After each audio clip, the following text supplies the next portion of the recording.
ಮೊದಲನೇ ಭಾಗದಲ್ಲಿ ಲಿಲ್ಲಿ ಗರ್ಭಿಣಿ ಅಂತ ಗಂಡನಿಗೆ ಹೇಳ್ತಾಳೆ.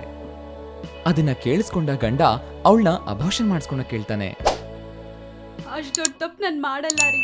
ಮಗುನ್ ಸಾಯಿಸೋ ಹಕ್ಕು ಯಾರಿಗೂ ಇಲ್ಲ. ದಯವಿಟ್ಟು ಹಂಗ್ ಮಾತಾಡ್ಬೇಡಿ. ಲಿಲ್ಲಿ, ನನ್ನ ಕ್ಷಮಿಸು. ಗೊತ್ತಾಗ್ದೆ ತಪ್ಪಾಗೋಯ್ತು. ನಾನು ಮಲ್ಲಿಕಾನ್ಗೂ ದ್ರೋಹ ಮಾಡಕ್ಕಾಗಲ್ಲ. ದಯಮಾಡಿ ನನ್ ಮಾತ್ ಕೇಳು. ಮಲ್ಲಿಕಾನು ಈಗ ಗರ್ಭಿಣಿ ಅಂತ ತನ್ನ ಗಂಡ ಭಯಂಕರವಾದ ನಿಜ ಹೇಳ್ತಾನೆ. ಆಕೆ ಈ ಮಾತ್ ಕೇಳಿಸ್ಕೊಂಡು ತುಂಬಾ ನೋವು ಪಟ್ಕೋತಾಳೆ. ಎಷ್ಟ್ ದೊಡ್ಡ ಕೆಲ್ಸ ಮಾಡಿದ್ಯಾರ ರೀ. ಒಂದ್ ಹೆಣ್ಮಗುಗೆ ಮದ್ವೆ ಆಗ್ದೇನೆ ಗರ್ಭ ಅಂದ್ರೆ ಎಲ್ಲರೂ ಏನ್ ಅನ್ಕೋತಾರೆ. ಆದ್ರೂ ಹೆಂಡತಿ ಇರೋವಾಗ ನೀವೆಂಗ್ರಿ ಈ ತರ ತಪ್ಪು ಮಾಡಕ್ಕಾಗುತ್ತೆ ಅಂತ ಲಿಲ್ಲಿ ತುಂಬಾ ನೋವು ಪಟ್ಕೋತಾಳೆ. ಅಷ್ಟರಲ್ಲಿ ಅವನು ಅಲ್ಲಿಂದ ಹೋಗ್ತಾನೆ. ಮಲ್ಲಿಕಾನ ಮದ್ವೆ ಮಾಡ್ಕೊಂಡು ಮನೆ ಕರ್ಕೊಂಡ್ ಬರ್ತಾನೆ. ಅದನ್ನ ನೋಡಿದ ಆಕೆಗೆ ತುಂಬಾ ನೋವಾಗುತ್ತೆ. ಇನ್ನು ಸ್ವಲ್ಪ ಸಮಯದ ನಂತರ ಅವನು ಆಕೆ ಹತ್ರಕ್ ಬರ್ತಾನೆ. ಲಿಲ್ಲಿ, ಕೇಳಿಸ್ಕೊ. ನನ್ಗೂ ನಿನ್ಗೂ ಮದ್ವೆ ಆಗಿರೋ ವಿಷಯ ಮಲ್ಲಿಕಾನ ಗೊತ್ತಿಲ್ಲ. ಎಂಥ ಪರಿಸ್ಥಿತಿಲೂ ಕೂಡ ಅವಳಿಗೆ ಈ ವಿಷಯ ಗೊತ್ತಾಗ್ಬಾರ್ದು. ನೀನು ಈ ಮನೆ ಕೆಲಸದವಳು ಅಂತ ಹೇಳಿದೀನಿ ಅಂತ ಹೇಳಿ ಅವನು ಅಲ್ಲಿಂದ ಹೋಗ್ತಾನೆ. ಆಕೆಗೆ ಆ ಮಾತನ್ನ ಕೇಳಿಸ್ಕೊಂಡು ತುಂಬಾ ಸಂಕಟ ಆಗುತ್ತೆ. ಅಯ್ಯೋ ದೇವ್ರೆ, ನೀನ್ ನನ್ ಈ ಪರಿಸ್ಥಿತಿಗೆ ತರ್ತೀಯ ಅಂತ ನಾನ್ ಯಾವಾಗ್ಲೂ ಅನ್ಕೊಂಡಿಲ್ಲಪ್ಪ ಅಂತ ಲಿಲ್ಲಿ ತುಂಬಾ ನೋವು ಪಟ್ಕೋತಿರ್ತಾಳೆ. ಅಷ್ಟರಲ್ಲಿ ಮಲ್ಲಿಕಾ ಅಲ್ಲಿಗೆ ಬರ್ತಾಳೆ. ನೋಡಮ್ಮ, ನಿನ್ ಹೆಸರೇನು? ನನ್ನ ಹೆಸರು ಲಿಲ್ಲಿ ರೀ. ಹೇಳಿ, ನಿಮ್ಗೇನ್ ಬೇಕು? ಆಯ್ತು ಲಿಲ್ಲಿ, ನಾನು ಗರ್ಭವತಿ. ನನ್ಗೆ 5 months. ನಾನು ತುಂಬಾ ಕೆಲ್ಸ ಮಾಡ್ಬಾರ್ದು. ದಯವಿಟ್ಟು ನನ್ಗೆ ಜಾಸ್ತಿ ಕೆಲ್ಸ ಹೇಳ್ಬೇಡ. ಚಿಕ್ಕ ಚಿಕ್ಕ ಕೆಲ್ಸ ಏನಾದ್ರೂ ಇದ್ರೆ ಮಾಡ್ತೀನಿ. ನೀನು ಏನು ಅನ್ಕೋಬೇಡ ಅಂತ ಹೇಳಿ ಮಲ್ಲಿಕಾ ಅವಳ ಕಡೆ ನೋಡ್ತಾಳೆ. ಏನು ನೋಡ್ತಿದ್ರೆ ನೀನು ಗರ್ಭವತಿ ಅನ್ಸ್ತಿದೆ? ಹೌದಮ್ಮ, ನನಗೂ 4ನೇ ತಿಂಗಳು. ನಾನು ಗರ್ಭವತಿ. ಹಾಗಾದ್ರೆ ನೀನು ಮನೆ ಹತ್ರ ವಿಶ್ರಾಂತಿ ತಗೋ. ನಾನು ಕೆಲ್ಸಕ್ ಬೇರೆ ಯಾರನ್ನಾದ್ರೂ ಇಟ್ಕೋತೀನಿ. ಬೇಡ ಅಮ್ಮ, ಎಷ್ಟೋ ವರ್ಷದಿಂದ ನಾನು ಈ ಮನೆಯಲ್ಲೇ ಕೆಲಸ ಮಾಡ್ತಿದ್ದೀನಿ. ನನಗ್ ಬೇರೆ ಮನೆ ಗೊತ್ತಿಲ್ಲ ಅಮ್ಮ. ದಯವಿಟ್ಟು ನನ್ನೆಲ್ಲೂ ಕಳಿಸ್ಬೇಡಿ. ಹಾಗಾದ್ರೆ ನಿನ್ ಗಂಡನೂ ಇಲ್ಲೇ ಇದ್ದಾರಾ? ಅವರು ಕಾಣಿಸ್ತಿಲ್ಲ, ಎಲ್ಲಿದ್ದಾರೆ? ಮಲ್ಲಿಕಾ ಹಾಗೆ ಕೇಳಿದ್ದಕ್ಕೆ ಲಿಲ್ಲಿ ಏನು ಮಾತಾಡದೆ ಸುಮ್ಮನೆ ನಿಂತಿರ್ತಾಳೆ. ನಿನ್ನನ್ನೇ ಏನ್ ಮಾತಾಡ್ತಿಲ್ಲ ಏನು?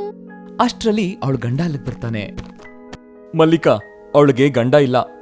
ಸ್ವಲ್ಪ ದಿನಗಳ ಹಿಂದೆ ಅಷ್ಟೇ ತೀರ್ಕೊಂಡ ಅಯ್ಯೋ ಪಾಪ ಅಂತ ಹೇಳಿ ಮಲ್ಲಿಕಾ ಅಲ್ಲಿಂದ ಹೋಗ್ತಾಳೆ. ಹೀಗೆ ದಿನಗಳು ಕಳೆಯುತ್ತೆ. ಮಲ್ಲಿಕಾ ಆಕೆನ ಒಬ್ಬ ಮನೆ ಕೆಲಸದವಳ ತರನೇ ನೋಡ್ತಿರ್ತಾಳೆ. ಮಲ್ಲಿಕಾ ತಾನು ಉಪಯೋಗಿಸದೇ ಇರೋ ಬಟ್ಟೆಗಳನ್ನೆಲ್ಲ ಲಿಲ್ಲಿ ಕೊಡ್ತಿರ್ತಾಳೆ. ಇನ್ನು ಮಲ್ಲಿಕಾ ಅದನ್ ತಗೊಂಡ್ಬಾ ಇದನ್ ತಗೊಂಡ್ಬಾ ಅಂತ ಹೇಳಿ ಜೋರಾಗಿ ಕುಕ್ಕೊಳ್ತಾ ಲಿಲ್ಲಿನ ಮನೆ ತುಂಬಾ ಸುತ್ತಿಸ್ತಿರ್ತಾಳೆ. ಆಕೆ ತುಂಬಾ ಕಷ್ಟಪಡ್ತಿರ್ತಾಳೆ. ಇನ್ನು ಲಿಲ್ಲಿಯ ಕಷ್ಟಗಳನ್ನ ನೋಡಿದ ಆಕೆಯ ಗಂಡ ಅವಳ ಹತ್ರ ಹೀಗೆ ಹೇಳ್ತಾನೆ. ನೋಡ್ಲಿಲ್ಲಿ, ಈಗ್ಲಾದ್ರೂ ನನ್ ಮಾತನ್ ಕೇಳು. ಅಬೋಷನ್ ಮಾಡಿಸ್ಕೊಂಡು ಇನ್ನೊಂದ್ ಮದ್ವೆ ಮಾಡ್ಕೋ. ಅದಕ್ಕೆ ಲಿಲ್ಲಿ ಆಗೋದಿಲ್ಲ ಅಂತಾಳೆ. ಇನ್ನು ಮಲ್ಲಿಕಾ ಅವರಿಬ್ರು ಮಾತಾಡ್ತಾ ಇರೋದನ್ನ ದೂರದಿಂದಲೇ ನೋಡ್ತಿರ್ತಾಳೆ. ನನ್ ಗಂಡ ಯಾವಾಗ್ಲೂ ಯಾಕೆ ಅವಳ ಹತ್ರನೇ ಮಾತಾಡ್ತಿದ್ದಾನೆ? ನನ್ ಭಯ ಆಗ್ತಿದೆ. ಅವಳಿಗೆ ಗಂಡ ಇಲ್ಲ, ಅದು ಅಲ್ದೆ ಯವ್ವನದಲ್ಲಿದ್ದಾಳೆ. ಯಾವಾಗಾದ್ರೂ ಏನಾದ್ರೂ ಅನರ್ಥ ಆದ್ರೆ ಅಂತ ಮಲ್ಲಿಕಾ ಮನ್ಸಲ್ಲಿ ಅನ್ಕೋತಾಳೆ. ಇನ್ನೂ ದಿನಗಳು ಕಳೆಯುತ್ತೆ. ಅವರ ವರ್ತನೆಯಲ್ಲಿ ಅನುಮಾನ ಪಟ್ಟ ಮಲ್ಲಿಕಾ ಒಬ್ಬ ಕೆಲಸದವನ ಕರೆಸ್ತಾಳೆ. ಇಲ್ಲೋಡು, ನೀನ್ ಮದ್ವೆ ಮಾಡ್ಕೊಳ್ಳೋ ಹುಡುಗಿ ಅವ್ರ ಗಂಡ ಸತ್ತೋಗಿದ್ದಾನೆ, ಗರ್ಭವತಿ ಬೇರೆ. ನಿನ್ಗಿಷ್ಟ ಇಲ್ಲ ಅಂದ್ರೆ ಗರ್ಭನೂ ತೆಗ್ಸ್ಬಿಡೋಣ ಅಂತ ಹೇಳ್ತಾಳೆ. ಅದಕ್ಕೆ ಆ ಕೆಲಸದವನು ಹೀಗೆ ಹೇಳ್ತಾನೆ. ಅಭಾಷನ್ ಮಾಡಿಸ್ಬಿಡ್ತೀನಮ್ಮ, ನನಗೆ ಇವಳ ಜೊತೆಗೆ ಮದ್ವೆ ಮಾಡಿಸ್ಬಿಡಿ. ಲಿಲ್ಲಿ ಅವರಿಬ್ರು ಮಾತನ್ನ ಕೇಳಿಸ್ಕೊತಾಳೆ. ಅಮ್ಮ, ಏನ್ ಮಾತಾಡ್ತಿದ್ದೀರಾ? ನನ್ಗೆ ಮದ್ವೆ ಆಗಿದೆ, ಅದು ಅಲ್ದೆ ನಾನ್ ಗರ್ಭವತಿನಿ. ಅಂತ ಹುಡ್ಗಿಗೆ ಮತ್ತೆ ಮದ್ವೆನಾ? ಹಿಂಗೆ ನೀನು ಒಬ್ಳೇ ಇರೋದ್ ನನ್ಗಿಷ್ಟ ಇಲ್ಲ. ನೀನ್ ಬೇರೆ ಒಬ್ಳೇ ಇರ್ತೀಯ, ನನ್ ಗಂಡನೂ ಒಬ್ರೇ ಇರ್ತಾರೆ. ನೀನೇನೋ ಯವ್ವನದಲ್ಲಿದ್ಯಾ. ಎಲೆ ಹೋಗಿ ಮುಳ್ಳಿನ ಮೇಲೆ ಬಿದ್ರು, ಮುಳ್ ಬಂದ್ ಎಲೆ ಮೇಲೆ ಬಿದ್ರು ಎಲೆಗೆ ಆಪತ್ತು. ನೀನ್ ಒಳ್ಳೇದಕ್ಕೆ ಯೋಚನೆ ಮಾಡಿ ಹೇಳ್ತಿದೀನಿ. ಅವನ್ನ ಮದ್ವೆ ಮಾಡ್ಕೋ, ಅವ್ನ್ ಹೇಳ್ದಂಗೆ ನಡ್ಕೋ. ನನ್ ಕೈಲಂಗ್ ಮಾಡಕ್ಕಾಗಲ್ಲ. ದಯವಿಟ್ಟು ನನ್ ಕಷ್ಟ ಕೊಡ್ಬೇಡಿ. ಆ ಮಾತನ್ನ ಕೇಳಿಸ್ಕೊಂಡ ಮಲ್ಲಿಕಾ ತುಂಬಾ ಕೋಪದಿಂದ ಅವಳ ಹತ್ರಕ್ ಬರ್ತಾಳೆ.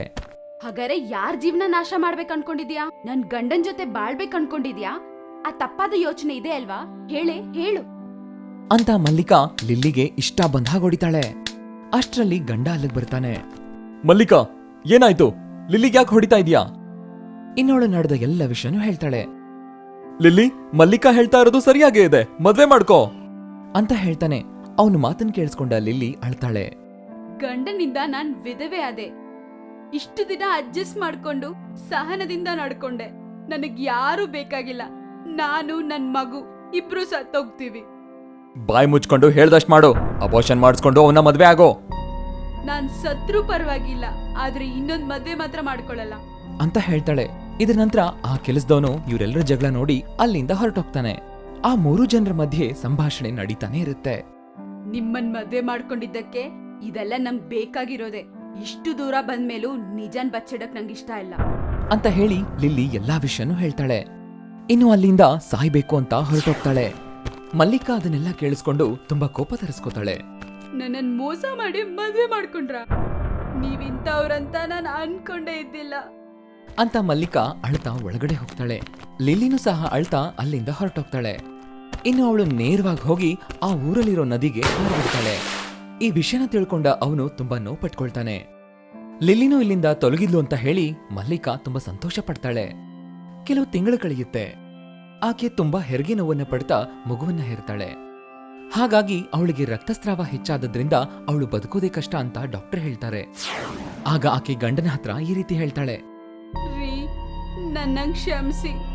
ನಾನು ಲಿಲ್ಲಿಗೆ ಎಷ್ಟೋ ಕಷ್ಟ ಕೊಟ್ಟೆ. ಈಗ ನನಗೆ ಮಗು ಹುಟ್ಟಿದೆ. ಆ ಮಗು ನೀವ್ ಹೆಂಗ್ ನೋಡ್ಕೋತೀರ ರೀ? ನಾನು ಲಿಲ್ಲಿಗೆ ಅನ್ಯಾಯ ಮಾಡಿದ್ದಕ್ಕೆ ದೇವ್ರು ಒಳ್ಳೆ ಶಿಕ್ಷೆನೆ ಕೊಟ್ಟ. ಅನ್ಯಾಯವಾಗಿ 2 ಪ್ರಾಣನು ಬಲಿ ತಗೊಂಡೆ. ಅವಳಿಗೆ ತುಂಬಾನೇ ಕಷ್ಟ ಕೊಟ್ಟೆ ಅಂತ ಮಲ್ಲಿಕಾ ಹೇಳ್ತಾ ಅಳ್ತಾಳೆ.